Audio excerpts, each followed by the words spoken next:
Okay, so since nervous system is one such topic from where questions are usually asked, and if you have seen the recent one of the examination that we have conducted, that is MCI examination, there were three questions that I could come across from this nervous system topic, right? So we will also be discussing those questions in this series. We will also be discussing all the recent questions that have also been asked, but in the no, in the clinical pattern. Okay. So I hope all of you guys are ready to tackle all these clinical problems. I remember that you just read everything just before examination only. You have read all the topics that you're having, or some of the NEET PG student might also be there in the class. So they are also planning for their NEET examination that is going to be conducted in the upcoming January, and they must have read this topic already. So accordingly, you can go ahead in my profile and you can check it out that on which day what kind of topic that we're discussing. Like today, tomorrow, and day after tomorrow, every day I'll be seeing you guys at 4 p.m. Today at 4 p.m. I could not come. Thank you very much, Dr. Amina. Definitely, I was also very eager to meet you all, and I'm extremely sorry that I could not come at 4 p.m. today because of the internet issue. Of course, the technical problems are always going to be there in the online class. So 4 p.m. every day I'll be coming. 4 p.m. is my time. Every day at 4 p.m. you can just log in simply. And please, whenever you are coming to attend the session, I would just request that go ahead and revise the notes that I have given you already in the regular class. That is going to help you out in applying the clinical knowledge that we wanted to discuss here. Okay. So I hope all of you guys are already very much ready to start the session already. And I'll be giving you a question. There will be four options. Read the question very carefully. And the question will be mainly clinical based pattern. And in my previous YouTube session also I have told you that usually whenever clinical based questions are asked, remember in the question itself there are multiple hints that are given, that when or how, when and why should you choose that particular option. Multiple hints are there. All you have to do, read the question very carefully. So we will also try to tackle that how are you going to handle this kind of question also, and we'll also try to strengthen your this kind of fear or phobia that you're having about the clinical questions. Okay, so remember, always and always remember one thing about the clinical question, right? That topics remains the same. Topics, remember, they are always the same, right? It's just that the pattern has been changed overnight. They have changed the pattern. I'm sure all of you guys, right, are aware about this. It is just the pattern that is changed, but the topic remains the same. All right. So without making any further delay, I think we can go. The very first question that we are having before your screen is this. An elderly patient of Parkinsonism presented with the complaints of resting tremor. Which of the following therapy is not indicated? Remember, as I told you that the recent question also will be doing, right? So 2020 ka question hai, year 2020, this question was asked, right? So please go ahead, and this is the poll that is present, and some of you have already verified this answer from me. So this is just to warm you up. This is just a warm up question for you.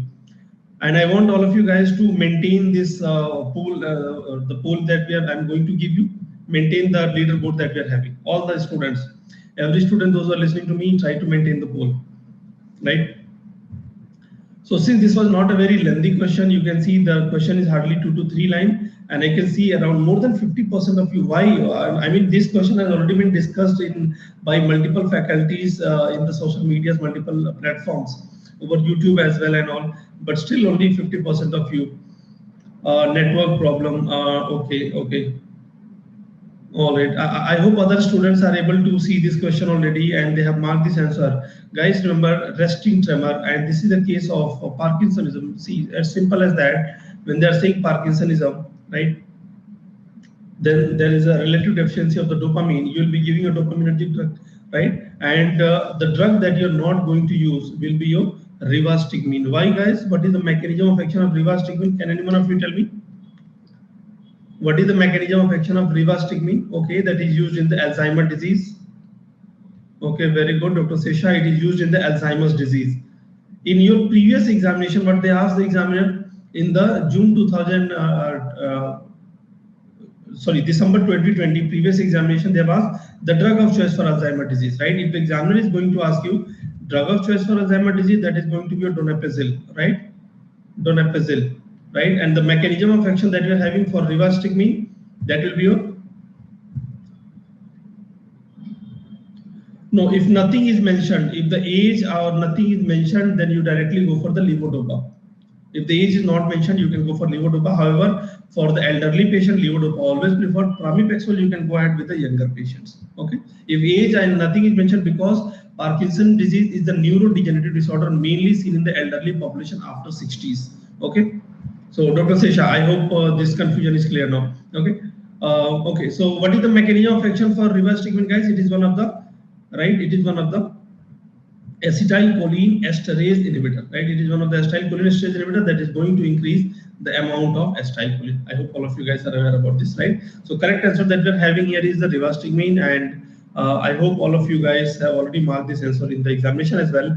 This is one of the recent questions that has been asked in the recent examination, right? There is a resting tremor Parkinsonism, which is therapy is not indicated, right? So pramipexole, definitely it is indicated. What is the mechanism of action of pramipexole? Let us quickly revise each of this drug: pramipexole, ropinirole, rotigotine. This is one of the non-ergot dopamine receptor agonist. Okay, very good, Dr. Murali, Dr. Sesha. Dopamine receptor agonist. Remember, this is one of the non-ergot. Okay, non-ergot dopamine receptor agonist, right? Pramipexole, ropinirole. What is the other use that was asked also in the NEET PG 2020? January 2020 NEET PG में question पूछा था. Pramipexole का what is the other use? Something to do with the, yes, very good. That is your restless leg syndrome. Very good. That is your right. The other use that we are having, pramipexole in low dose. Pramipexole in low dose, it is a preferred therapy in restless leg syndrome. Okay, right? Restless leg syndrome. So that is also very important thing that you should know, right? Pramipexole, ropinirole in the low dose, in the 0.25 milligram, you can use it for the restless leg syndrome. Deep brain stimulation can also be used. Levodopa, carbidopa definitely can be used, right? It's a preferred agent that we're having. Okay. More about levodopa, carbidopa, their side effect and all we will be discussing tomorrow when we discuss the neurodegenerative disorder. Today, this was the first question why I put, because this is a warm-up question for you. This was asked in the recent exam. Next question. Patient with facial nerve pain while speaking, chewing, even on touch, right? Chewing and even on touch, right? There's a comma here. Even on touch also there was a pain. Which drug to be given? Okay. So there is a multiple hints that has been given here. See, there's a patient that is coming here and okay.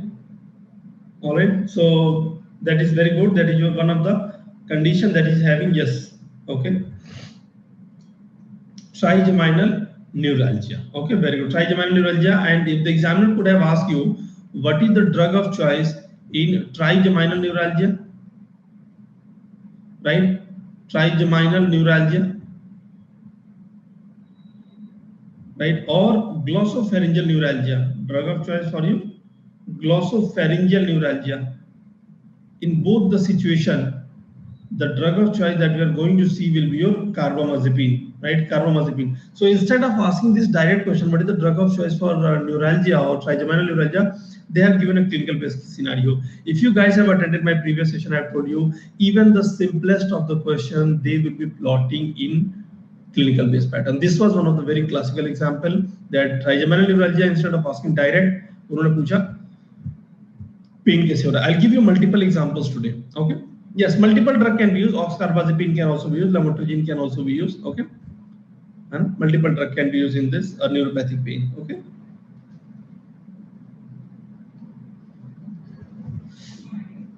All right. So correct answer that we are having is the carbamazepine. I hope all of you guys are following this, and we are going to do a many more question today. So I will quickly proceed. A patient with a pancreatic cancer is on morphine for pain. Please read the question very carefully. After some time, the pain is not relieved as much as before. What is the possible reason? This was also one of the 2020 question, right? ये भी 2020 का ही question है, right? So I hope all of you guys can easily mark this. Okay, please go ahead. These questions have already been discussed. Some of you have already confirmed also with me from the group that we are having over the Facebook or over Telegram. You have already confirmed. So I can see that there is more than, okay, so now it has been reduced a little. I don't know, coincidence, what all three questions, answer was B. Right now you can understand that can be a coincidence, you can understand, because when we frame it, or depending on the feedback of the student, the way they send it, option A or B ऊपर नीचे हो सकता है, A or B ऊपर नीचे हो सकता है, that is not an issue. Okay, So that can be possible. That is not an issue. Okay. So, right. So correct answer that we are having here is a opioid receptor desensitization. Remember this, right? For the morphine, always remember morphine. Whenever we see the problem with the morphine that we are having is the development of the tolerance, right? Gabapentin, Dr. Richa Pal Galwa. Okay, gabapentin or pregabalin. Gabapentin or pregabalin diabetic neuropathy के लिए use करेंगे. Duloxetine can be used, right? But the drug of choice, if you are asking, then gabapentin or pregabalin. I hope we are clear here, Dr. Richa. Okay, now with the morphine, tolerance can be seen. Remember, tolerance can always and always be seen with the morphine. After some time, pain is not relieved as much as before, because definitely it is the tolerance that we are talking. Decreased absorption, that is not the case, right? Opioid receptor desensitization, right? So desensitization, that is one of the way of also staying in the tolerance, right? That means same dose does not produce the same dose, doesn't produce a similar effect, right?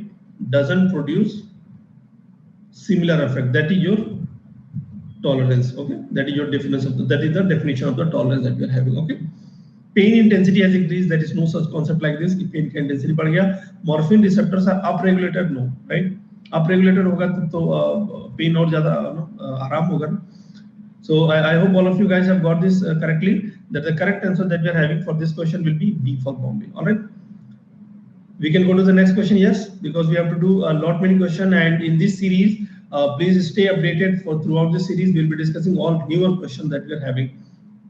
Okay, 30-year-old chronic smoker recently started on e-cigarette in a trial to stop smoking. He is under impression that e-cigarette doesn't cause cancer. He used to consume large amount of it on evening. He was admitted with the following symptom, and following upon examination, following signs you have seen. Which of the following agent can be used as an antidote for this condition? Now I think it makes quite sense, and you can easily mark this answer. Please go ahead. Read the question carefully, mark the answer carefully.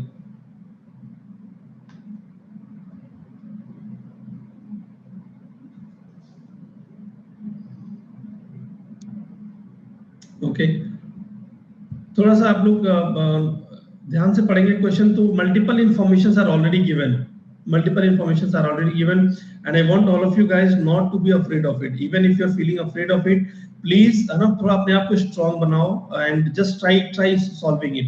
See where the examiner is taking you with the stories that are given in the question. I saw that less than 30% of you were able to get this. Only less than 30% of you. Now we see what are the important thing that you see. This is a chronic smoker, and now we have been started on e-cigarettes, right? E-cigarette. Now in the e-cigarette, what we do not have is the tar. That means the risk of cancer is markedly reduced. That is okay. But in the e-cigarette, definitely we are having nicotine, because he is consuming large amount of it. He is thinking, okay, I cannot get cancer, and he is admitted because of the symptom. Very mild symptoms, usual symptoms like nausea, vomiting, anxiety, blurred vision, and palpitation. So see, these are all right. The symptom that is admitted. Deep blood pressure is also very much high. You can see heart rate is also high, tachycardia. Okay, so heart rate 140. That is why he was having the palpitation. You can understand which of the following agent can be used. So some of you have already making it right. So correct answer that we are having, the diagnosis here that we are having, correct diagnosis is your nicotinic acid poisoning or nicotine poisoning, right? Nicotine poisoning is the correct answer that we are having. Remember, whenever you look at the nicotine, guys, whenever you look at the nicotine is always and always going to act via two receptors: nicotinic receptor that is present at the ganglia, or nicotinic receptor that is present at the neuromuscular junction. Right, neuromuscular junction. All right. Now at the spinal cord level, just let me insert another page here. At the spinal cord level, if you see, guys, if this is the spinal cord that we are having, if you see, then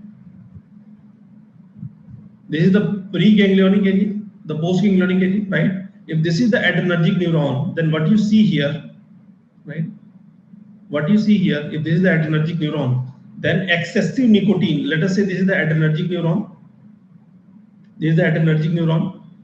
if there is excessive nicotine, because at all of them, at all the ganglia, we are having the nicotinic receptor, right? NN receptor is present over all the ganglia. If you are going to give excessive nicotine, then what will happen? Excessive nicotine will be causing excessive relay or excessive transmission of the neurotransmitter, and excessive transmission means excessive adrenaline secretion, excessive, right, adrenaline or excessive the noradrenaline. Because of this, the sympathomimetic activity, the sympathetic activity will be increased, and this sympathetic activity can present to you with the symptoms that we're having, like tachycardia, blood pressure, right? Tachycardia, blood pressure, or all other sympathetic activity that we are having, like blurring of the vision, right? Like tremors, right? Tremors can also be seen, right? Tremors can also be seen, right? These are the important symptoms that we are having. And look at this, the examiner is very classically asking, he is taking large amount of e-cigarette, and nicotine poisoning ka very common cause, right? The common cause that we are having, common source of nicotine poisoning is usually the e-cigarette smoking. That is a very common source currently, right?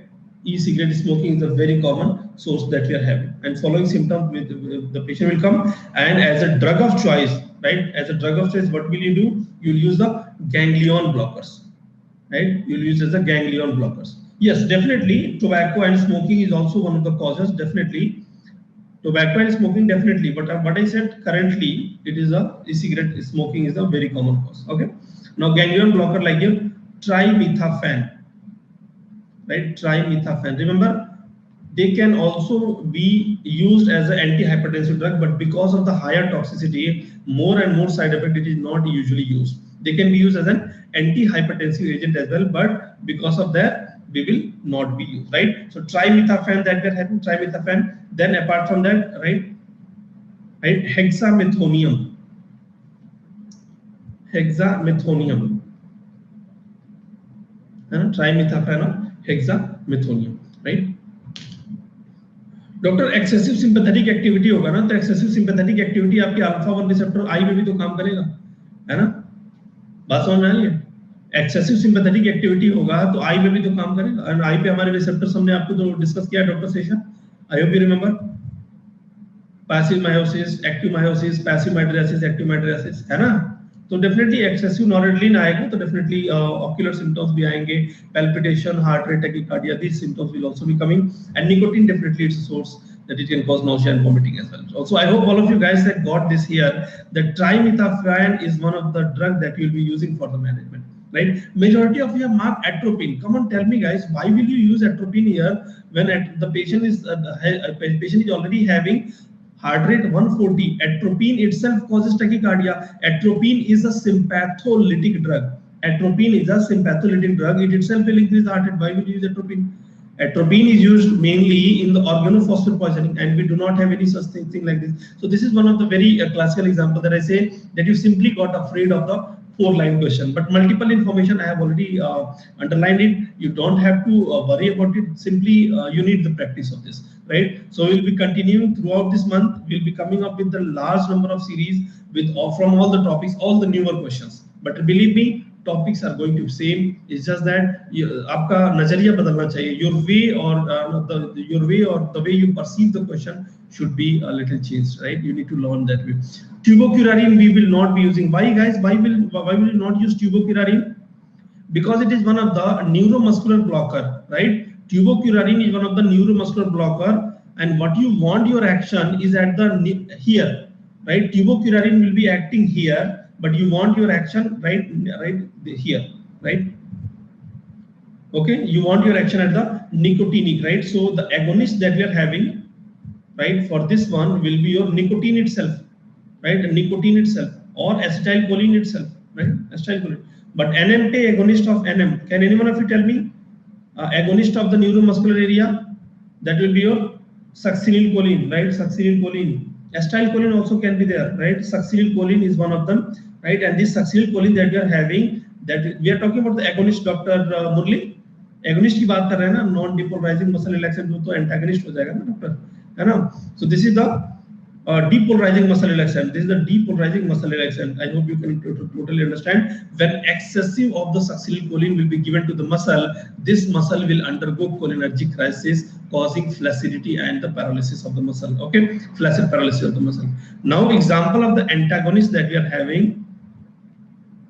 What is the example of the antagonist at the NN? I just told you the name of the drug is your trimethophan. Okay, trimethophan. They are the ganglion blocker, and this ganglion blocker that we are having, they are the drug of choice. Trimethophan. Okay, hexamethonium. They are the drug of choice in the nicotine poisoning. Okay, hexamethonium. So this is just a quick revision for you. We have discussed this multiple times before as well. And the antagonist for this one will be your D-tubocurarine. Okay, D-tubocurarine, or this is your tubocurarine, that is your non-depolarizing muscle relaxant, right? Non-depolarizing muscle. These are just some of the examples, right? D-tubocurarine, or right, all the pancuronium and all pancuronium, right? जितने भी rhonium है और D-tubocurarine है, they are all non-depolarizing muscle relaxant. They will block this, right, receptor that is present here between the neuromuscular junction. Okay. So I hope all of you guys are satisfied with this question that we are having. There is echo with some student. Is it manageable? Do you think is it manageable? Because from my end things are okay, and there can be a slight echo. I can understand because this room that that we made recently is quite empty, so there can be a little echo. If it is manageable, I have already ordered my another earphone already, another microphone actually, so that will take a couple of days maybe. So just please.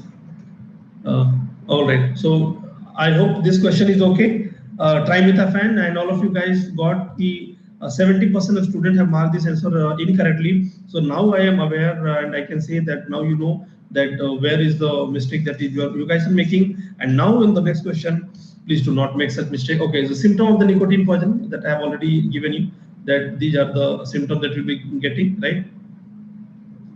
Okay, these are the symptoms that we'll be actually getting then. Okay, next question. A patient presented in the AOPD with the loss of consciousness. Upon examination, there was apparent mydriasis. Heart rate was 144 and increased body temperature. All right. Relative stated that there was intake of some plant product, right? Which of the following agent is most likely associated with this patient? Okay. Then this is a very easy one. Question not visible. I think it is visible, Dr. Ritik. Any other student, those who are having any problem? Visible. Doctor, please refresh it. Dr. Ritik, I think there is some problem with your internet. Please refresh it. Okay.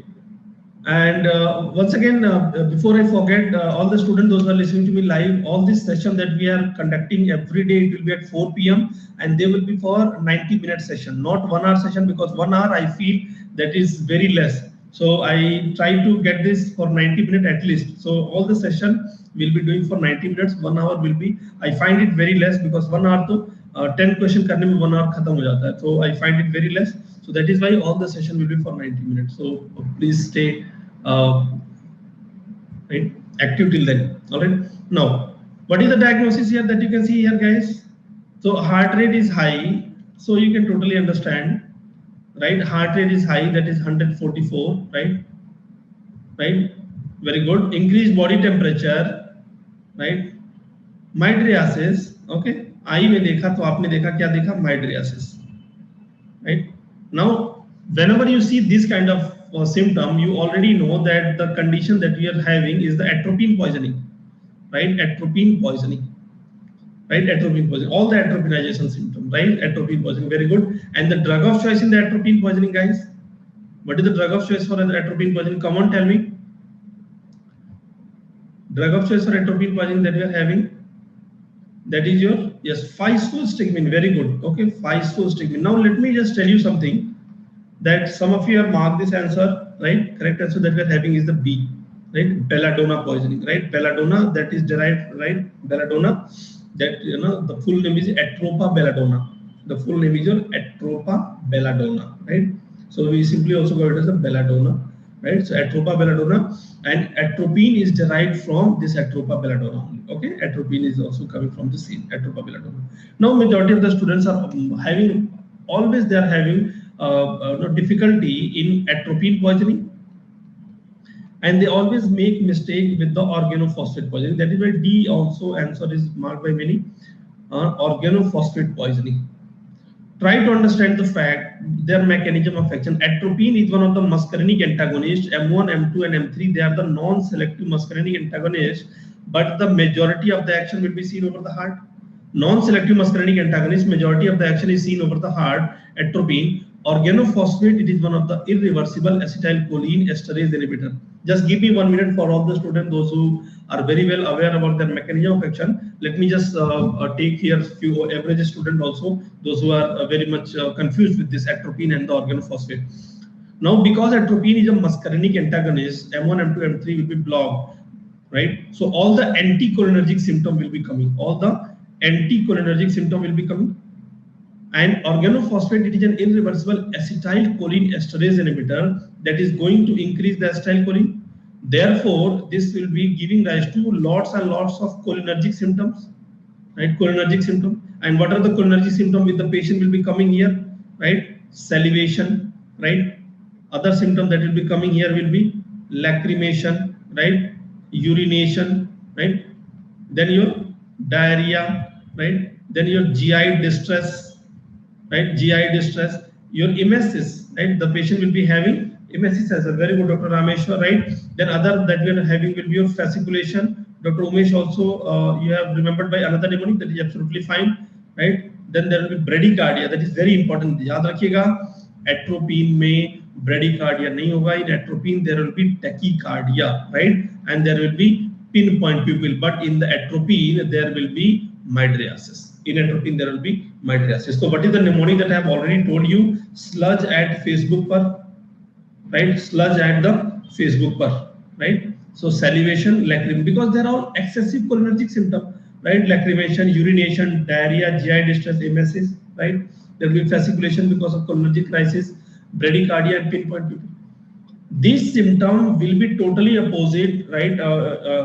Contrary to what we have in the atropine poisoning. What you see in the atropine poisoning, because of the M1 receptor blockade, there will be neurological involvement can be seen, neurological signs and symptoms. There will also be decrease in the gastric secretion.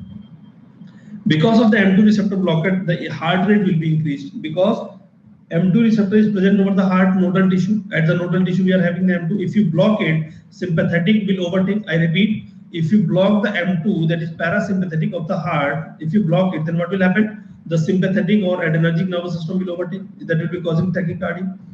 M3 receptor, right? If you block this, then what will happen? Decrease in the salivation, right? Decrease in the sweating, right? Decrease in salivation, sweating, that can lead to dryness as well, right? Dryness, and it can also increase the body temperature. It can also increase the body temperature, right?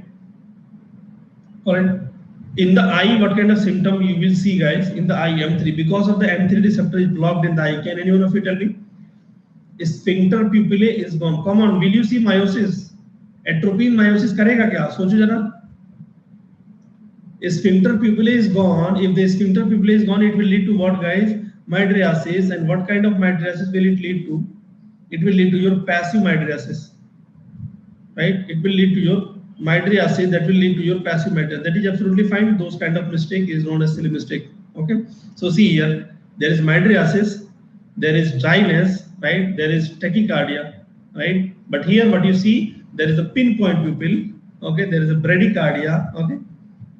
And excessive salivation, but यहाँ पे तो dryness था, है ना? So symptoms are totally opposite in this, right? Atropine poisoning में, as I have already told you, the drug of choice that you will be using will be physostigmine, right? And at organophosphate poisoning mein, what is the drug of choice, guys? In organophosphate poisoning, what is the drug of choice? That is going to be your atropine itself. Okay, atropine itself. All right. So I hope we have done a quick revision of this both. And if the clinical based question is ever going to be asked on this, please do not be make any confusion in this. Okay. So atrophonium, why? Because what is atrophonium, guys? Let us rule out other option. What is atrophonium? Come on, because this is my style that I always try to rule out other options so that you learn from the mistake. Atrophonium is a reversible acetylcholinesterase inhibitor, right? Reversible acetylcholinesterase inhibitor, that is your also going to increase the acetylcholine. The patient is atrophonium, right? Acetylcholine will be increased here, but here we are having the anticholinergic symptom, right? Acetylcholine here will be increased. Physostigmine, once again the same, right? Acetylcholine level is going to be increased, and organophosphate poisoning is same again, right? It is a irreversible one, right? Irreversible acetylcholine esterase inhibitor. Okay, I hope you can understand this, right? So shall we proceed to the next question? Yes, I hope all of you guys have got this correctly. Yes, next question. A 50-year-old farmer brought to emergency with loss of consciousness and excessive salivation. Upon examination, pupils were constricted. Heart rate is this. Which of the following is true? This is the classical example how 2020 was asked. This is one of the, I just tried to frame this question in the style of the 2020. Please go ahead.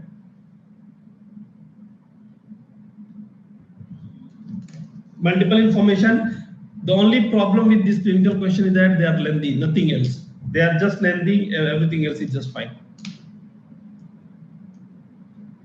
Okay, so I can see around 90% of you have already marked this answer correctly. That is a very perfect score. That you already saw that on the basis of the previous question, guys, right? There is excessive salivation. Yes, very good. There is excessive salivation, and because of this excessive salivation, right, and other symptoms that we are having, like pupils are constricted. So that is your organophosphate poisoning, right? The pupils are constricted, right? So meiosis, right, and bradycardia. Now they are all coming towards the diagnosis that we are getting here is towards the organophosphate poisoning. There is a farmer, so farmer coming with the cholinergic symptom, most likely organophosphate poisoning. Now read the option. Neostigmine is preferred. Why will you prefer neostigmine when organophosphate itself is going to increase the acetylcholine? Neostigmine will do the same work.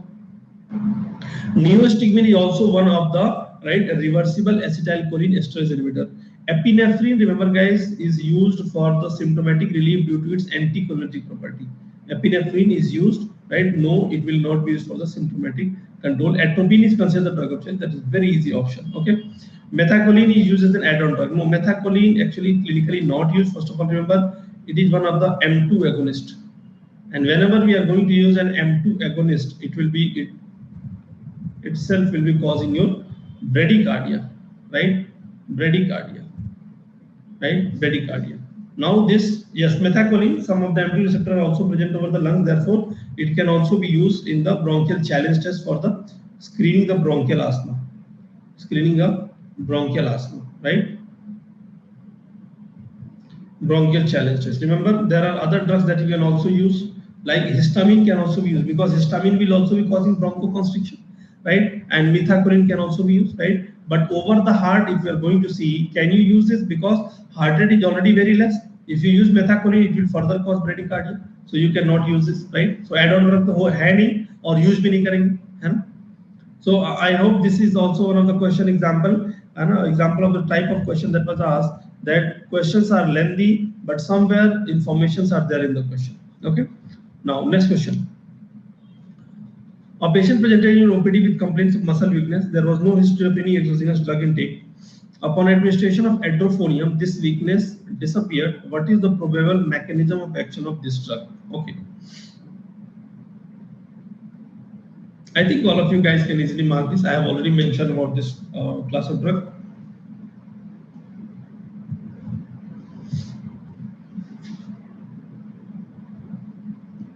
Okay, very good. Perfect.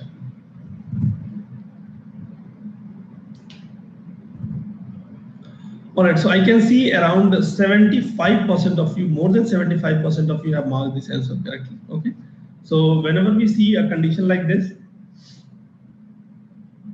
the diagnosis Dr. Kritika has given already, that is myasthenia gravis. Very good. Okay, so these are the students, those who are maintaining. Other students, please try to maintain and try to come in the this list as well, right? So muscle weakness, and there was no history of any exogenous drug intake, एड्रोफोनियम use करने के बाद से, right, what is happening, the muscle weakness disappear, right. Now एड्रोफोनियम is one such drug. Edrofonium, it is considered as a short, it is having the shortest acting. Edrofonium is one of the drugs that is shortest acting reversible acetylcholine esterase inhibitor, right. It can be used mainly for the screening of myasthenia gravis, or you can also say as to distinguish between screening of myasthenia gravis, or to distinguish between what all condition, right, myasthenia gravis versus cholinergic crisis, right, myasthenia gravis versus cholinergic crisis. I hope all of you guys are aware about this, how this screening is done, screening between the myasthenia gravis and cholinergic crisis, right. Are you guys aware or not? If any one of you are having difficulty in understanding this, you can directly ask me here. The name of the test that we are having is Tensilon, because Edrofonium, it is available in the market by the name of your Tensilon, right, Tensilon test, right. Since it is a Tensilon is the shortest acting drug, the half-life is lasting for around 5 minutes. It is lasting for around 5 minutes. You'll be giving around 1 to 2 milligram IV Tensilon. Try to understand Edrofonium, it is one of the reversible acetylcholine esterase inhibitor. Therefore, it will transiently increase the amount of acetylcholine. Are you guys getting this point or not?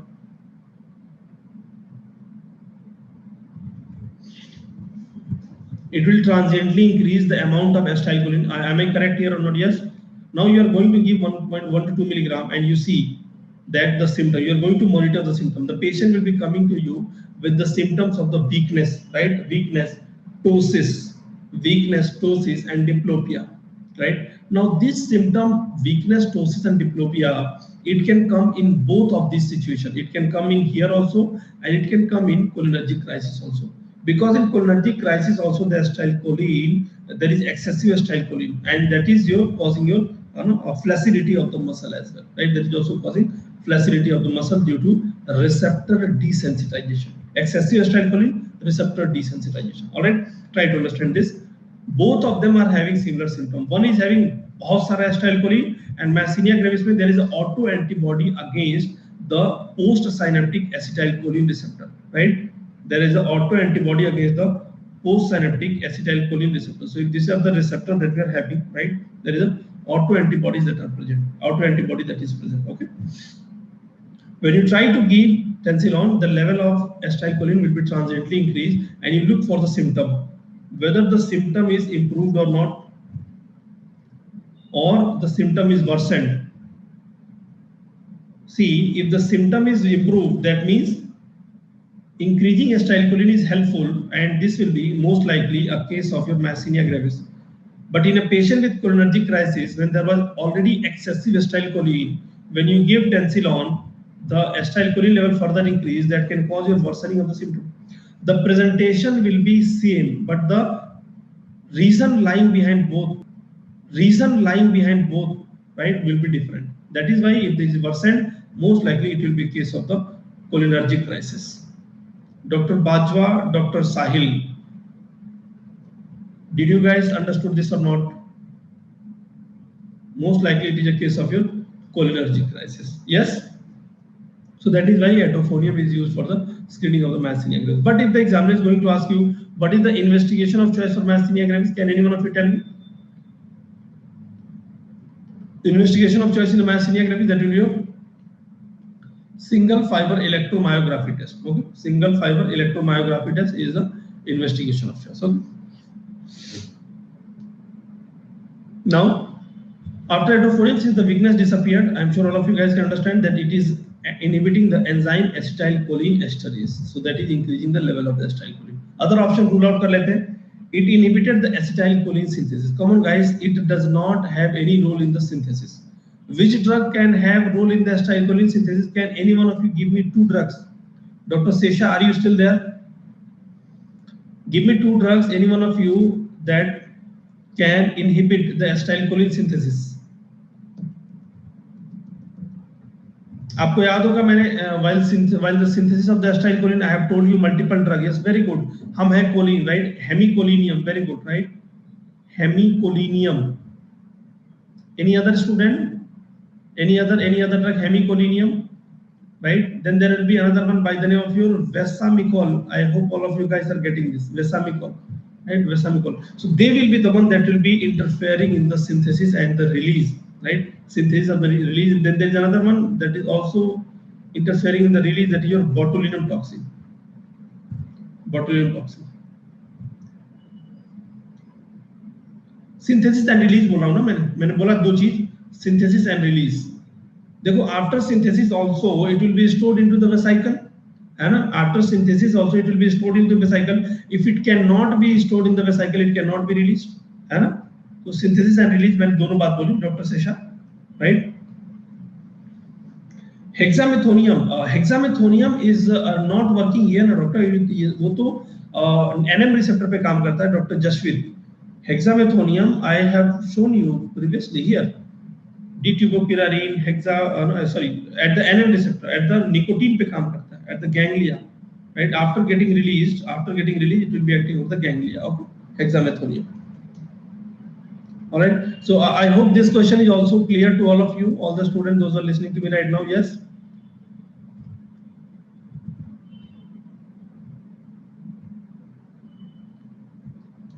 All right, so we'll go to the next question now. And the drugs that are used in the treatment of the myasthenia gravis, remember, that is your pyridostigmine. Just adding it here, because as simple as this question has also been asked in the previous examination. Ambenonium, right? Ambenonium, pyridostigmine, ambenonium, and neostigmine. Right? These are the agents that can be used in the treatment of the myasthenia gravis.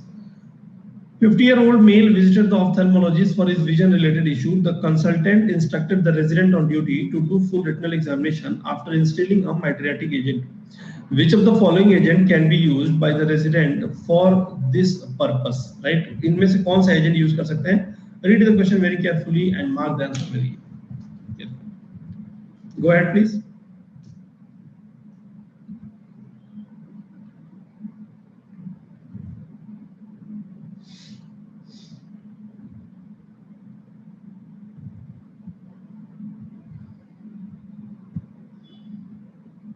Okay, so it was a very easy question, but surprisingly less than 30% of you are able to get this.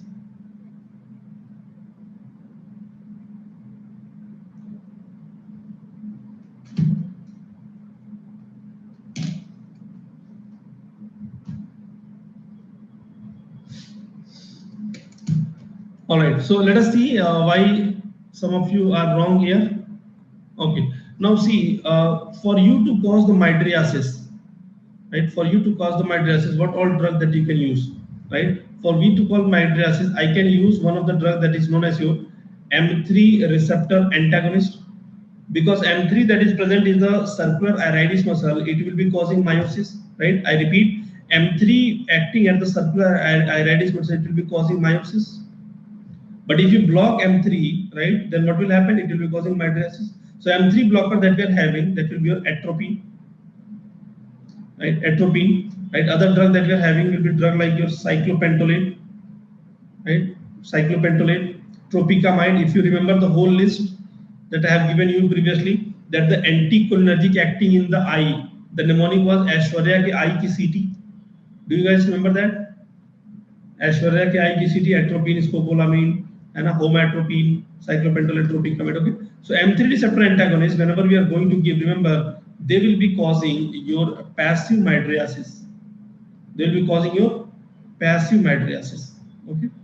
Apart from that, whenever they cause passive mydriasis, along with this, since M3 receptor is also present over ciliary muscle, M3 receptor is also present over ciliary muscle, right? They can cause ciliary muscle spasm. But if you block it, they will be causing your cycloplegia. They will be causing what? Cycloplegia. Apart from that, you can also get the mydriasis by giving your alpha-1 agonist. Because alpha-1, it is present over which muscle, guys? Radial muscle. I hope all of you guys remember that. If you want to go into detail, we can go ahead in detail as well. And M3 receptor that we're having, M3, right? M3, it is present over the circular iridis muscle. Let me know if you want a detailed discussion of the same. circular iritis muscle. I have already discussed this in the previous sessions. Okay. Alpha 1 agonist that is acting over the radial muscle, right? This will be causing your mydriasis, right? For example, the drug will be your phenylephrine. Okay, phenylephrine is one of the alpha 1 agonist. Okay, if there is an alpha 1 agonist phenylephrine that we are having, this will be causing only mydriasis. What is the difference here? This will be causing your only mydriasis. It does not cause cyclopesia, right? Only mydriasis. What kind of mydriasis? It will be causing your active mydriasis. It will be causing your active mydriasis. All right. Now read the question once again. I'm giving another chance for all of you. Not the poll, but here in the comment box you can provide me the answer. That what all drug you can use as a mydriatic agent. What all drug you can use as a mydriatic agent? You have to do the mydriasis. Can we use phenylephrine? Yes or no? Pilocarpine is one such drug that is an M3 receptor agonist.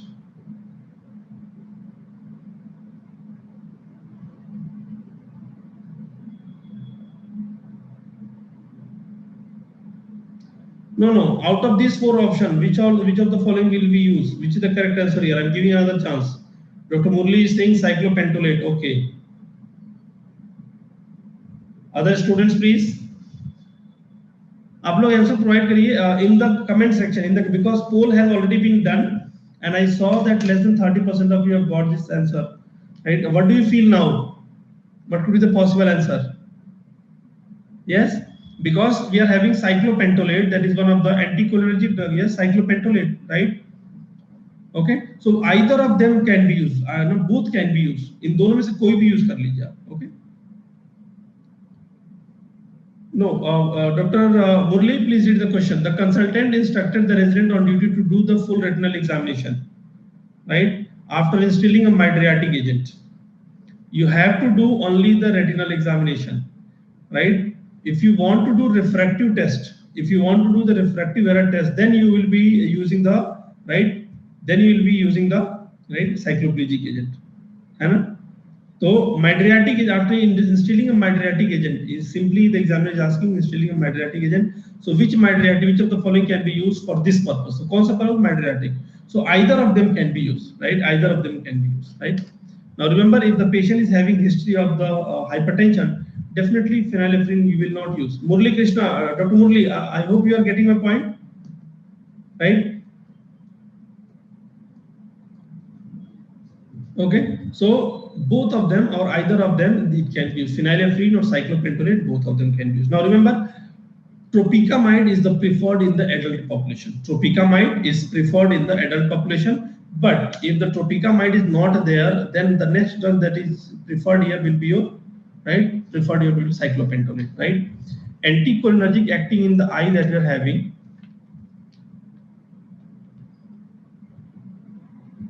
Right, anticholinergic in eye, some of you have asked for it, right? They can be remembered by the mnemonic Aishwarya ke eye ki CT, right? Aishwarya ke eye ki CT. This is arranged in the basis of the T half-life. The drugs in this class will be your atropine, scopolamine, right? Atropine, scopolamine, homatropine, right? Cyclopentolate,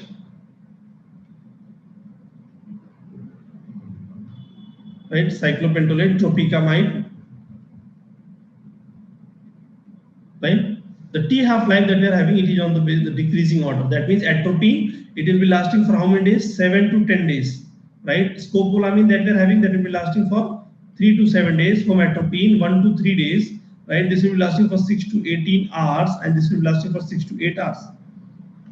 Tropicamide is one such agent that is highly preferred in the adult population.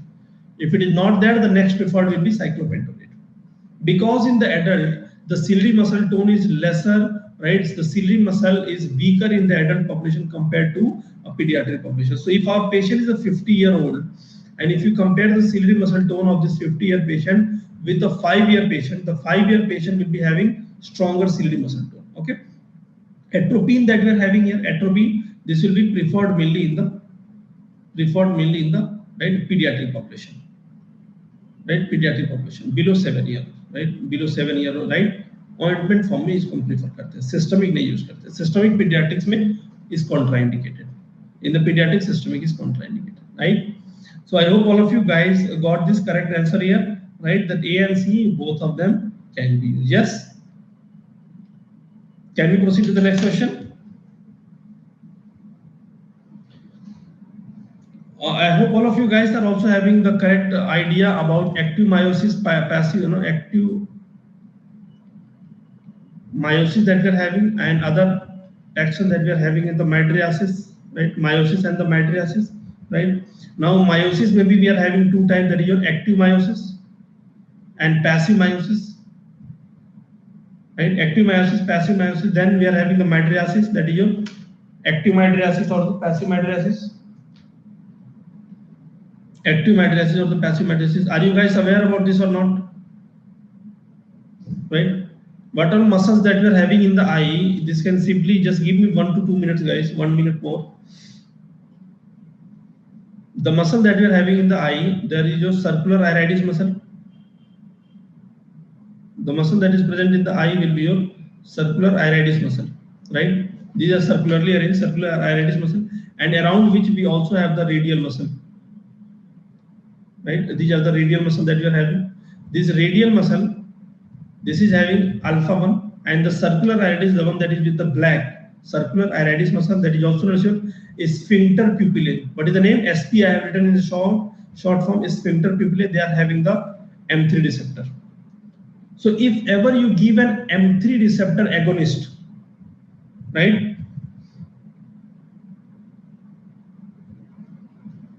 Definitely, Dr. Sadagopan, if you do not want cycloplegia, phenylephrine will be used. Yes, phenylephrine will be used, right? If you do not want, right? Phenylephrine will be used. But if the examiner is asking, can we use cyclopentolate or not? Yes, we can use cyclopentolate. Can we use tropicamide? Yes, we can use tropicamide. Okay. All right. So as I was telling you, sphincter pupillae muscle M3 receptor that we are having, an alpha 1 is present over the radial muscle. Right? RM will be radial muscle. Okay. Now remember, if M3 itself causing meiosis, and if you are going to give an M3 agonist, right? M3 agonist that we are going to give, then that will be causing your active meiosis. M3 agonist, like you, for example, your pilocarpine. So pilocarpine will be causing active meiosis. When I say passive meiosis, just look at this and tell me, if I am going to block this alpha 1, because alpha 1 itself causes mydriasis, because the name itself is a radial muscle or the dilator pupillae muscle. The other name of this muscle that we have is dilator pupillae muscle, DP, dilator pupillae muscle. The name itself is to cause mydriasis. Just look at the image and tell me, if I block the alpha 1, what will happen? If I block the alpha 1, what will happen?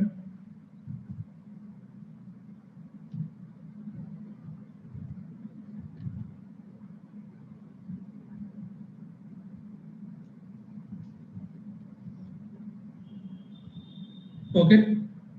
Alpha 1 को block कर देंगे तो क्या होगा? If ever you block the alpha 1, M3 will overtake. M3 will be more predominant now. In that case scenario, passive meiosis that we are having, it can be seen because of the alpha blockers, right? Alpha blocker that we are having, alpha blocker. Example of alpha blocker like your prazosin. Example of alpha blocker like your phentolamine, right? They can cause your passive meiosis. They can cause your passive meiosis. I hope it is clear to all of you. Now look at this. Active mydriasis. Alpha 1 itself causes mydriasis, and if you are going to give any alpha 1 agonist, like for example your phenylephrine, then phenylephrine will be causing your active mydriasis. Passive mydriasis, just try to understand, if you block M3 receptor, if the M3 receptor will be blocked, then definitely alpha 1 will be more predominant. If M3 receptor will be blocked, alpha 1 will be more predominant. The drugs that we are having here currently, atropine, right और वही जो मैंने बताया था अभी ऐश्वर्या की IGCT, ये सारे इनमें से कोई सा भी, right? Atropine, tropicamide. I am just writing 2 deliberately here just to save some time, right? So these are the ones that is your passive mydriasis. They are the M3 receptor antagonist. I hope all of you guys are now once again you have revised which one is the active meiosis, passive meiosis, active mydriasis, passive mydriasis. Okay, questions on this are always asked. Okay. So shall we proceed? Yes. Next question, please. A 40-year-old patient presented with chronic fatigue symptoms, joint pain, dry skin. He also complains of difficulty in speech during eating due to dryness of the mouth most of the time. Upon examination, there was a swelling of the salivary gland. Which of the following agent could be used for managing the speech and eating difficulties? Okay. I hope all of you guys, after reading the question, the examiner has given you multiple hints here to direct you towards one diagnosis. Topics are same, remember? The pattern has been changed. So, let's practice the clinical based questions.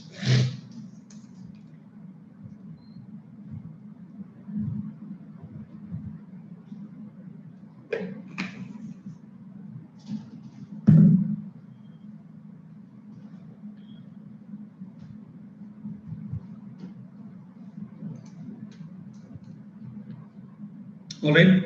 So that is a good amount of students have marked this answer, right? And the diagnosis, very good, Dr. Murali. Now you see that medicine is helping. And in my last YouTube session, which I conducted with Dr. Preeti, that how are you going to approach, I told you that you have to keep medicine in your usual schedule.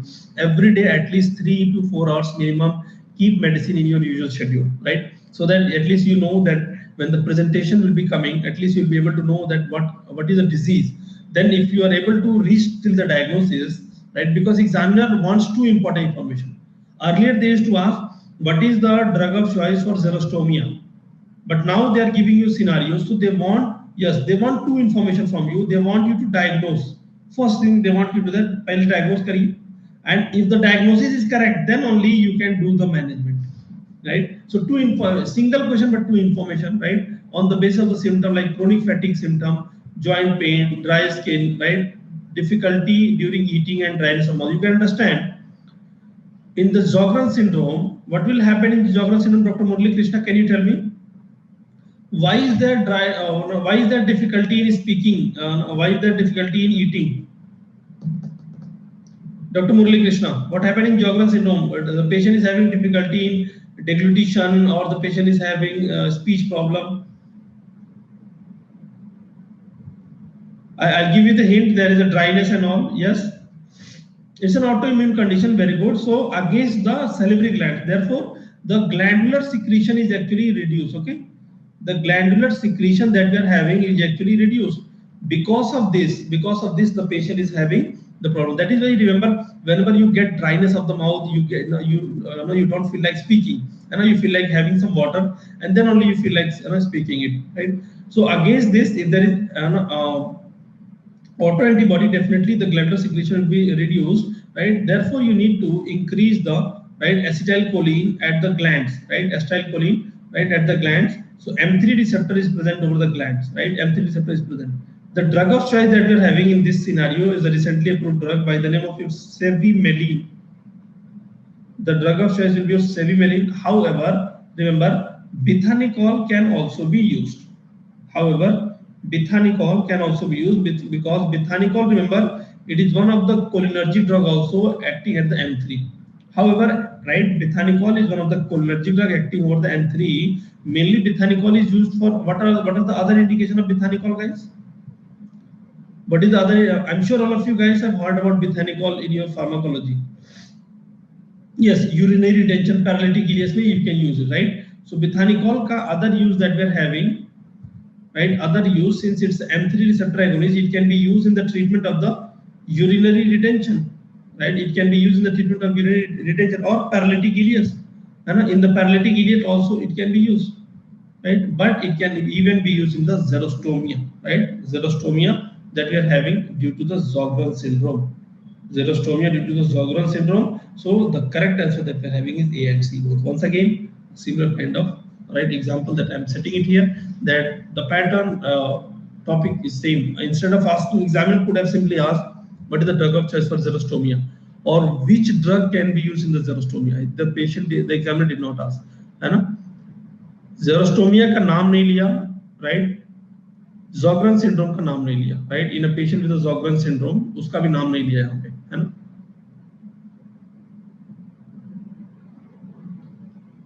So correct answer A and C both. Okay, I hope all of you guys are getting this right. So these are the symptoms that we are having. That is your, ocular features, dry mouth, okay, blood, there will be burning throat as well, difficulty in swallowing, chewing food, mouth sores, cracked lip because of the decreased secretion, okay, nausea, vomiting, dry skin, there will be myalgia as well, fatigue, muscle weakness, everywhere there will be glandular secretion be reduced, okay, so you can totally see, right, and also there will be swollen parotid gland. So whenever you do the examination, you see here, upon examination there was a swelling of the salivary gland, see, so salivary gland ka bhi swelling dikhega, okay.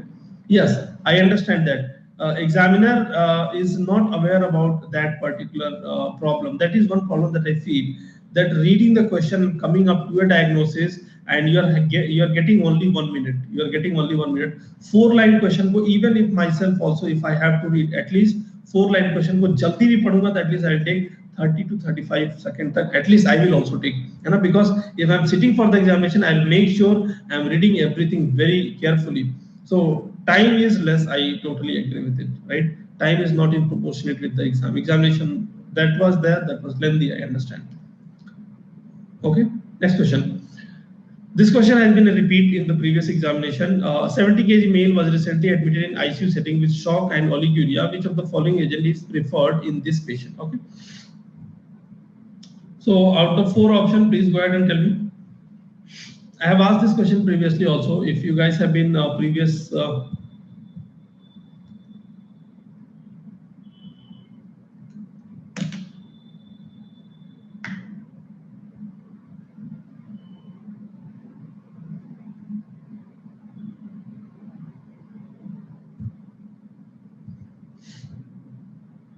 okay, so I can see only 20% of you could get this correctly, right? All of you please try marking. Every student, those who are attending, only 20% of you have marked this answer correctly. Okay, so Dr.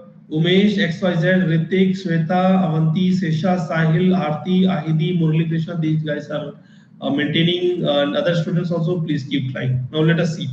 First of all, what is the diagnosis that they have given? The patient is having shock and patient is also having oliguria. Whenever the question says, I'll ask you a few of the drug of choices in shock, right? Like for example, shock with oliguria. If there is a shock with oliguria, what is you are going to use, guys? The drug of choice in this right scenario will be your dopamine, right? Drug of choice will be your dopamine. But if the examiner is going to ask you drug of choice for shock without oliguria, that means there is no renal involvement yet. The drug of choice in that scenario will be your dobutamine, because dobutamine, guys, remember, it is a specific beta 1 agonist, right? It is a beta 1 agonist. Okay. All right. Now try to understand the fact that dopamine, whenever you are going to use in a patient with a shock or with oliguria, dopamine action is seen dose dependent. That is your DAPA is the mnemonic that I have told you. D1, beta 1 and alpha 1 DAPA. D1, beta 1 and alpha is the mnemonic that we are having. Okay. Dose dependent action will be seen. Now try to understand, whenever D1 will be stimulated, it will be causing a vasodilatation because D1 is present over the blood vessel, right? It can even be present over the renal vasculature, right? Mesenteric vasculature. In the autonomic nervous system, we have discussed this renal and mesenteric vasculature. We have D1. So D1 will be stimulated in a dose less than, right, less than 2 microgram per kg per minute, right?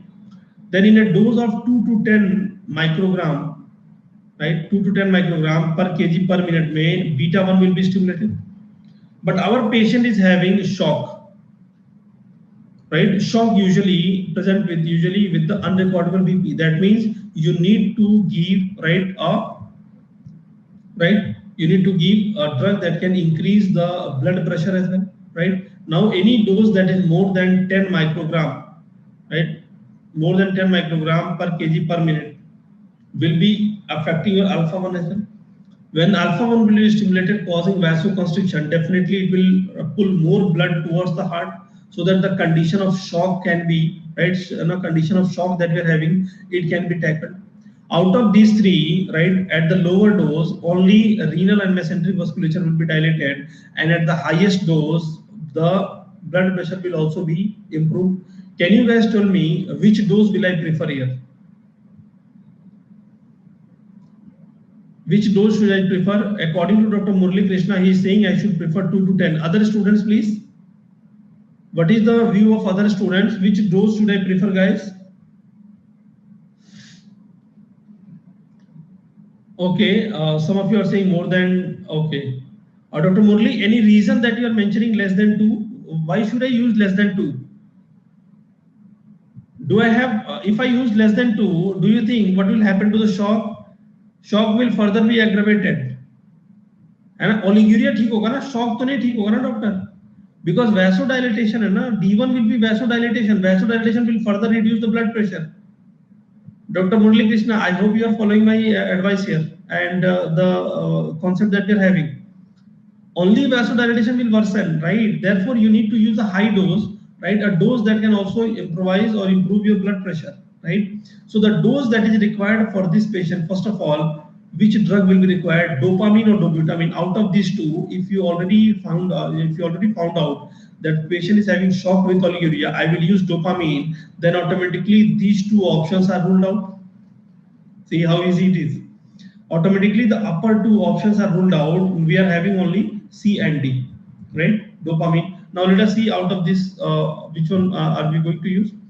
Since the dose that we are going to use more than 10 microgram per kg per minute, right? What is the weight of the patient, guys? अगर 10 microgram को भी लेके चलते हैं तो what is the weight of the patient? 70. If you are assuming 10 as well, so 70 into 10, that will be your 700 microgram per minute. 700 microgram per minute. It was not a very difficult one. See, the correct answer that we are having is the D, that is dopamine 700 microgram per minute. Usually, the examiner does not give the question that cannot be solved within 1 minute. I mean, I'm talking about the numerical. When the numerical will be longer, they will not be giving. But this is a very straightforward question. That shock with oliguria 70 kg patient. So 10 into 70, 700. So you, minimum answer at least you should know that 70 to use nahi karenge definitely. And so the correct answer that we are having is a D. I hope all of you guys have got why I have marked D, yes. All right, okay. Next question. During a Viva examination, the examiner gave a drug named oxytocin and asked for its action. Possible action of this drug is, okay. So let us see.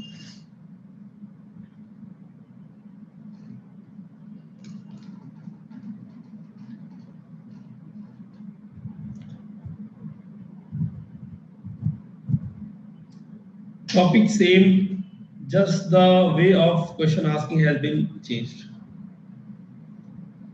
Just hold on for a few more minutes, guys. We'll be done very soon. I hope you guys are learning something, and you guys are also trying to learn this, right?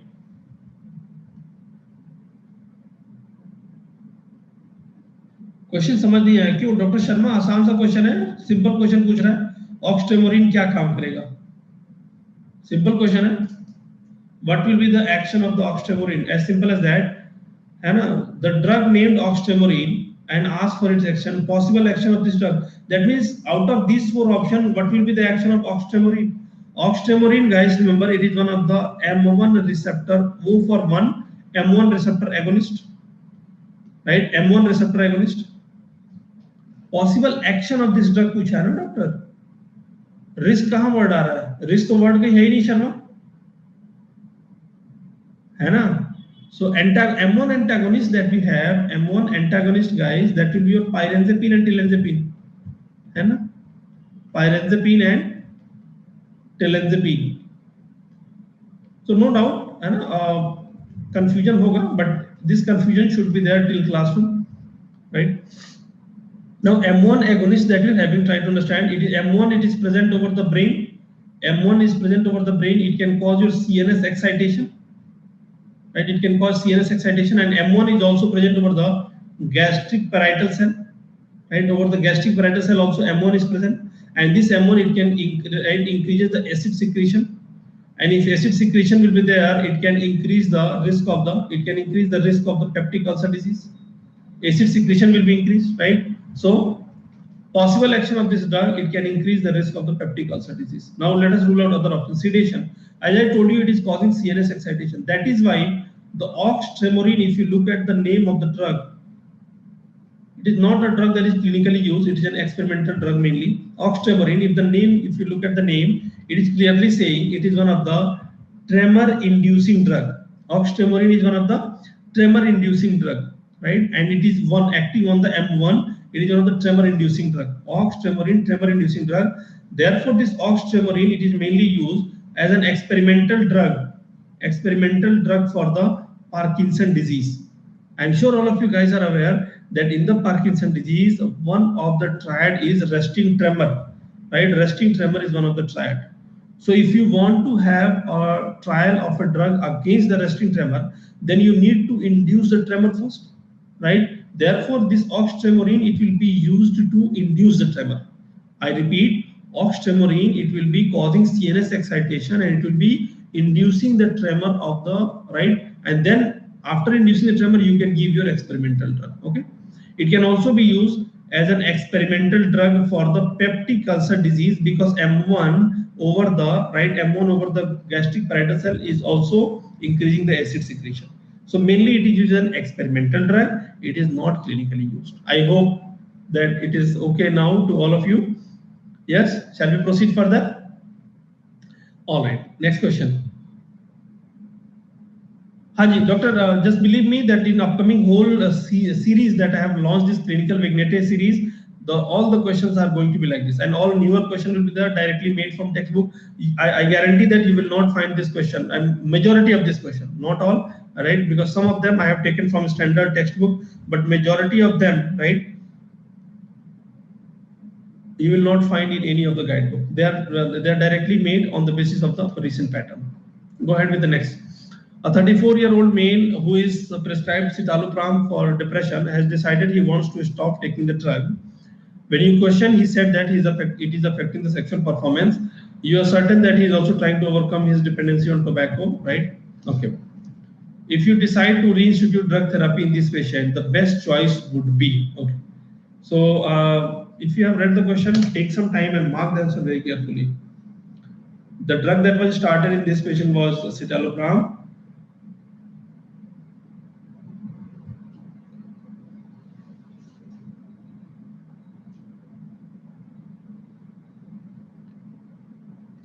And every day the time of the classes will be 4 p.m. Today we have shifted it to 8 p.m. because at 4 p.m. I was having some issue with my internet.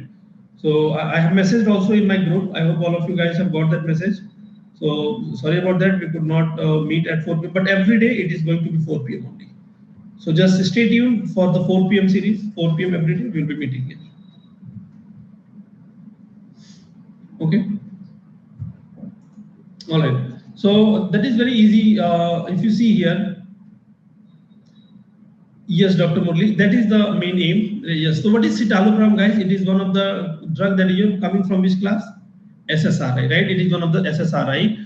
And if you look at the SSRI, selective serotonin reuptake inhibitor, that is going to increase the amount of serotonin. The drugs in this class that we are having is your chef drug, right? Chef drug, and then there is another one, the newer one by the name of your vortioxetine, right? Vortioxetine. Try to understand the chef drug that we are having is your citalopram, because previous question, if you have been solving, then this question has also been asked, which one is the SSRI?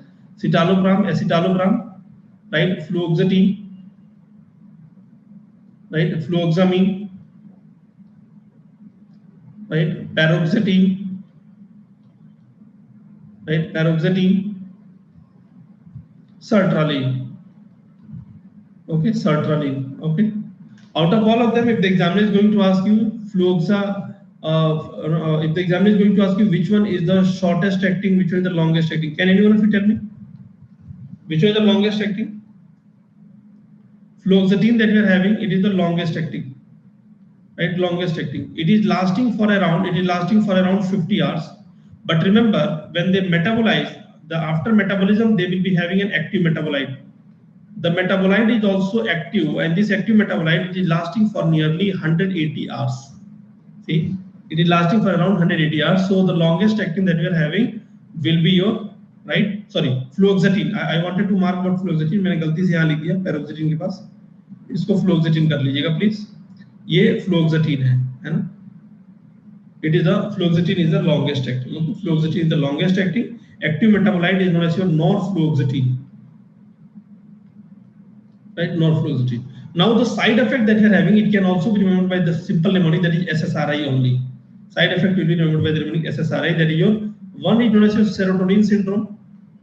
See, serotonin syndrome is one of the side effect. Other side effect that we are having apart from serotonin syndrome will be your sexual dysfunction, where the patient will be having anorgasmia, delayed ejaculation, right? Delayed ejaculation, anorgasmia. Therefore, it is also one of the FDA approved drug, anorgasmia, right? Delayed ejaculation, FDA approved drug for the premature ejaculation. It can even cause your restlessness, right? Insomnia, right? Insomnia and vivid dreams can also be seen.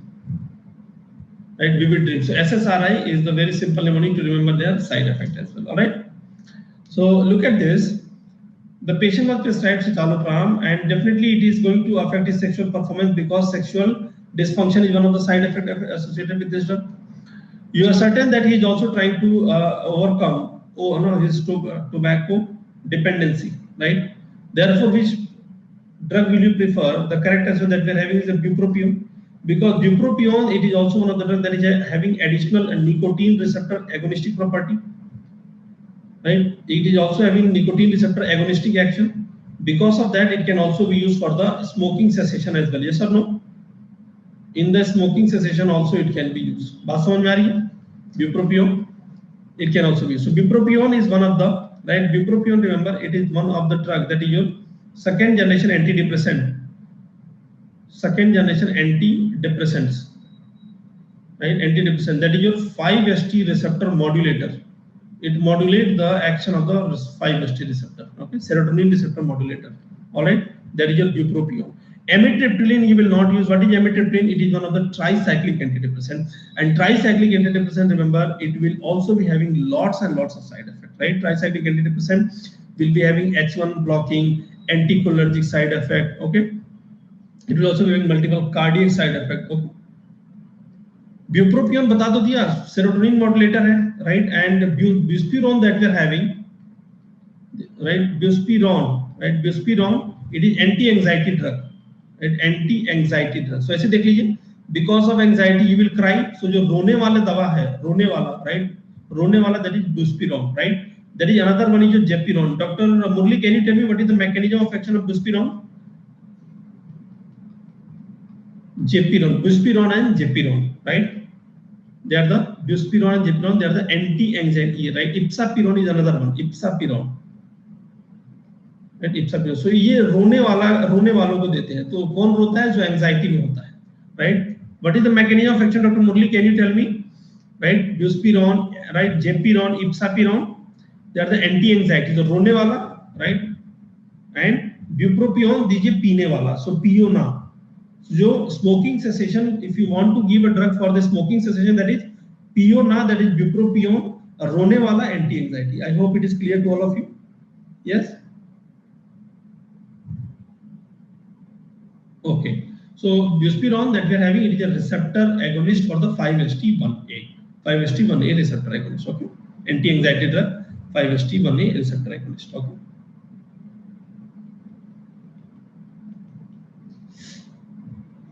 Apart from that, imipramine is also one of the TCA, right? TCA will also be having lots and lots of side effects. And venlafaxine, guys, it is one of the SNRI, serotonin noradrenaline reuptake inhibitor. This SNRI, they also have the similar kind of side effect, like it can also affect your sexual performance.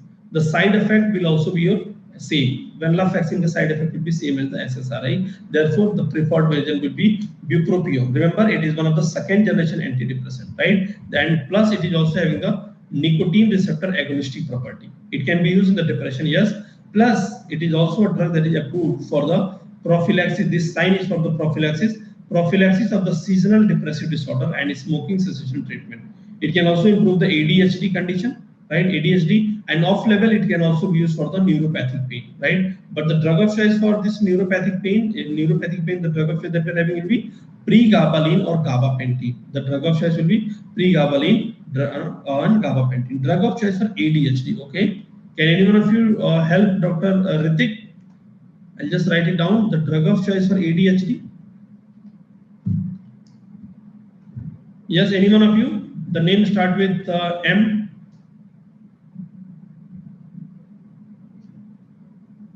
Very good. M. That is your methylphenidate. Not modafinil. And a modafinil to methylphenidate. Now, since you guys are replying wrong answer, we can discuss more and more. Modafinil कहाँ use करेंगे Dr. Khalil and Dr. Murali? Where will you use modafinil? Methylphenidate is the drug of choice for ADHD. Where will you use modafinil? Very good. Modafinil is the drug of choice for the narcolepsy. Right? Narcolepsy may the drug of choice is going to be your modafinil. So see, clinical based pattern can also be framed on this topic. All right. So I hope all of you guys have already got this topic. We can go to the next question. Yes. Time is really running very fast. I can see that. Next question. A 36-year-old woman presented with a symptom of major depression that are unrelated to general medical condition, bereavement or substance abuse. She is not currently taking any prescription or over-the-counter medication. Drug treatment to be initiated with the sertraline. Okay. Your information to the patient, you would tell her that. Okay. So you will have to think yourself like a doctor that after giving the drug, what will you advise to the patient? Go ahead.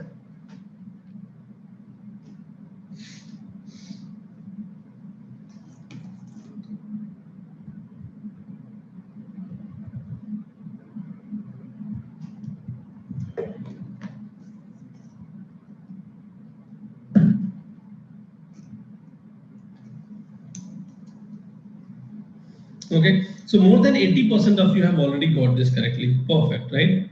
Around 89, that is 90% of you almost have got this answer correctly. Okay, so what you have given here is sertraline. Which group of drug is sertraline, guys? Which group of drug is sertraline?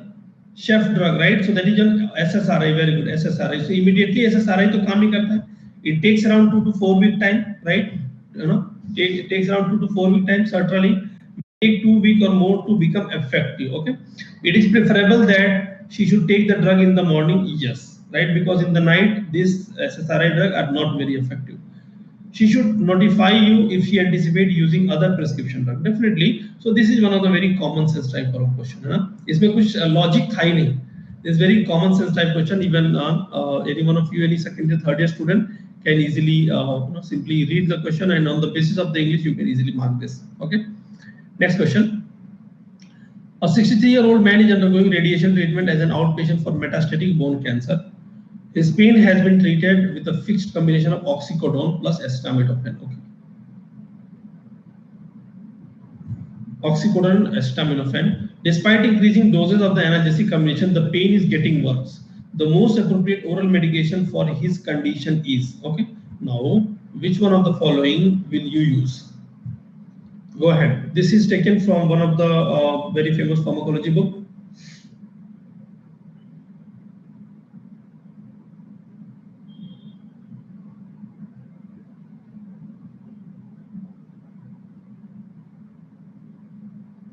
Okay, so 20% of you, less than 20% of you, as a matter of fact, has been okay. Now the percentage markedly reduced. 15% of you have marked this. Okay, so this was a relatively newer question that you'll have to find out. If it is not responding to oxycodone plus acetaminophen, then you need to give morphine. You need to give morphine or any other drug whose efficacy is quite similar to morphine. Hannah? Oxycodone is also an opioid. Now, one such drug that is quite similar to morphine will be your hydromorphone. Right, hydromorphone is one such drug. So the drugs like your hydromorphone, oxymorphone, or levofenol has equal strength with the morphine. They are almost having the equal strength with the morphine. Okay, their potency, right, and their efficacy will be quite similar with the morphine. Okay, I hope you guys can understand. This is just direct to the point question. Buprenorphine. Now let us rule out other option. Why will you not use other drugs? Okay. Now buprenorphine. Why will you not use buprenorphine, guys? Why will you not use buprenorphine? What is buprenorphine? Can anyone of you tell me? It is buprenorphine. It is having mixed action. it is having mixed action. Buprenorphine is one such drug that is having your mixed action. So sometimes it is acting as agonist, at other place it is acting as an antagonist. So it is having a mixed action. At some receptor agonist, at other receptor it is acting as an antagonist. Okay, so this will not be effective for this patient. Okay, pentazocine, once again, pentazocine less potent than the morphine, and it is injectable agent, less potent. Okay, so the drug that is equipotent or equi-efficacious as a morphine will be hydromorphone, oxymorphone, or levorphanol. So they have the equal strength with the morphine. Now related to the same question, that is a 63-year-old man, metastatic bone cancer के लिए, he is now, you can start, since he is not responding to the previous drug, you can give a more stronger drug, that is hydromorphone. Similar to the same, it is possible that this patient will have to increase the dose of the analgesic as his condition progresses as a result of the developing tolerance. So as I have already asked you one question, if you guys have been listening to me since beginning, tolerance is one of the problem with the, right? Tolerance is one of the problem with the morphine. Now, however, tolerance will not develop to a significant extent with respect to. So which of the following symptom tolerance will not develop? Simple as that. So instead of asking tolerance is not developed to, or tolerance will not be seen in which drug, they have asked via showing you a very big, clinical based scenario. जैसे Hindi serial होता है ना, आपने देखा होगा Hindi serial में everybody knows who is the culprit, but still they will keep on going, है ना? Yes. So the correct answer that we are having, tolerance doesn't develop to, tolerance doesn't develop to. आप सबको पता ही होगा, है ना, Hindi serial में कैसे होता है, राइट? सबको पता है, फिर भी रसोड़े में कौन था वाला सबने सुना ही होगा, है ना? The most viral meme that is ongoing, है ना? So tolerance doesn't develop to. Okay, I think 3 to 4 question more, doctor, right? So tolerance doesn't develop to, that is a meiosis. Constipation. Most common cause is the very simple mnemonic: meiosis, constipation, or convulsion. Right? MCC, most common cause. Tolerance doesn't develop to these 3 C's. Okay. Meiosis, constipation, and the convulsion. So pupillary constriction is the correct answer. Okay. So many students have got this answer correctly. So biliary smooth muscle spasm, they will also develop tolerance. MSCs will also develop tolerance, sedation also, right? But this MCC, it does not, right? That means if the first dose is going to cause meiosis, then even after 6 months also the same first dose can cause meiosis. If the 5th dose is going to cause convulsion, then after 1 year also the same 5th dose can cause the convulsion. Convulsion tolerance will not develop. Next question. A 50-year-old woman has a sporadic attack of intense anxiety with marked physical symptoms, including hyperventilation, tachycardia, and sweating. She is diagnosed with the panic disorder. The most appropriate drug to use is? This is a very easy question. Simply, they are trying to take your time, you know?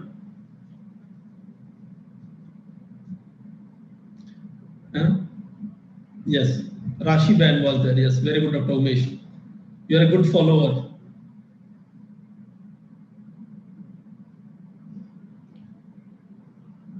Okay, so 1/3 students, why?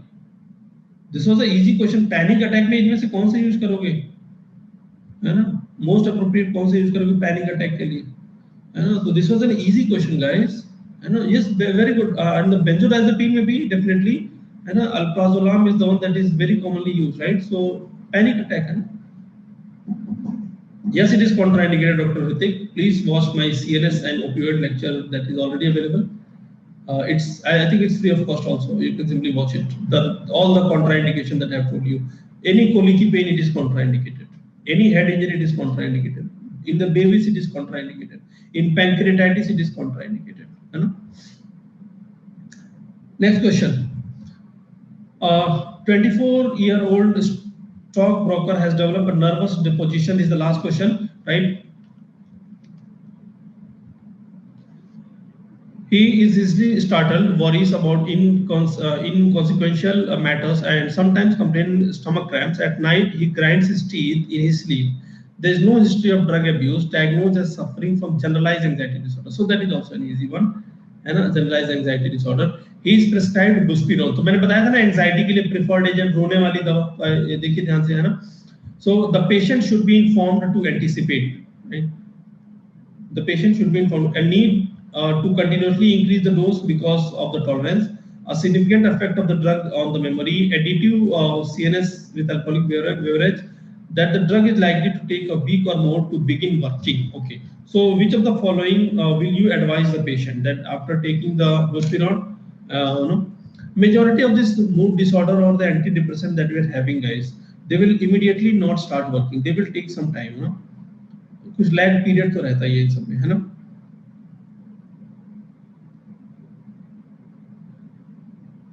So I can see that around 60% of you have already got this. Yes.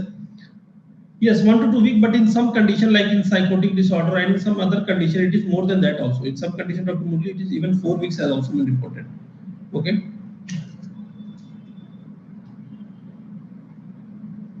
Okay. So you see here, these are the students that have maintained that out of 18, Ritik has got 13. That is very good. Dr. Umesh also perfect. 13. Dr. Abhidi Sethi, that is 12. Shweta, that is 11. Avanti, that is 11. Dr. Sahil, 11. Dr. Sesha Surya, 10. Please work hard more, Dr. Sesha. And here 2 things is important. One is speed, other one is how correct you are. Dr. Kanika, very good. Dr. Murli, perfect. Dr. XYZ, very good. Other students also, please keep trying that. And the correct answer that we are having here, definitely, as I've given you the hint already, that it will be taking around 1 week to work. Okay. Now let's rule out other option. A need to continuously increase the dose because of the tolerance. Remember, these drugs, those who are drugs that are acting over the receptor like buspirone, their tolerance is not rapidly developing, right? Compared to the drugs like your morphine and all, they do not develop rapid tolerance. Okay, a significant effect of the drug on the memory, I don't think so. They is not reported. Not reported. Additive CNS effect with alcohol, no, that is also a false statement. So here simply false statement diye hoye hain, and then the drug is likely to take a week or more to begin working. That is the one thing that you will instruct the patient, right? So that will be everything in our today's session. Since the time is not permitting, rest of the question will continue definitely tomorrow. Thank you very much for your attention and for your presence. Tomorrow 4 p.m. every day. Remember, please share with your friend as well, because since today it was the first day and we changed the time as well. The students were relatively lesser today, but every day at 4 p.m. let us make pharmacology perfect. In fact, we'll also be doing the recent question also through this topic, and the first 3 questions that I asked today was asked in the recent examination itself. Okay, so that will be all from my side. Thank you very much to all of you, and if ever you are coming as the plus courses, the subscription code that I have told you multiple times already, subscription code that we are having is my name itself, that is your Siraj Ahmed 9. Here I have discussed. Yes, same type. This clinical vignetic will be same type only. This is the same type, AHMAD. When I start a series, it will be following a same fashion, right? So in the clinical vignetic, we'll be discussing the same. All new question will be there. Okay. So I'll see you guys tomorrow. Thank you very much. Have a good night. Take a very good care of yourself, right? And please inform your friends as well to attend the sessions at 4 p.m. Thank you very much to all of you.